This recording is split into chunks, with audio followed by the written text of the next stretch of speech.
அனைத்து இந்திய அண்ணா திராவிட முன்னேற்றக் கழகத்தின் சார்பில் 3வது கட்ட தேர்தல் அறிவிப்புகள் வெளியிடுகிறோம். அறிவிப்பு 1.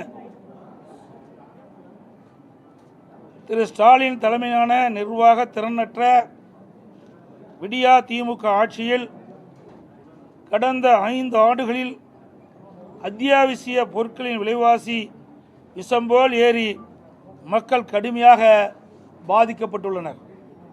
அதேபோல் திராவிட முன்னேற்றக் கழக ஆட்சி அமைந்த பிறகு சொத்து வரி, வீட்டு வரி, மின் கட்டணம், குடிநீர் வரி போன்ற பல வரிகள் இந்த அரசால் உயர்த்தப்பட்டுள்ளது. இதனால் மக்களின் அன்றாட குடும்ப சுமை பன்மடங்கு அதிகரித்துவிட்டது. எனவே மக்களின் சுமையை குறைக்கும் வகையில் அனைத்து இந்திய அண்ணா திராவிட முன்னேற்றக் கழக ஆட்சி அமைந்தவுடன் ஒவ்வொரு குடும்பத்திற்கும் கருணை தொகையாக 10,000 ரூபாய் வழங்கப்படும்.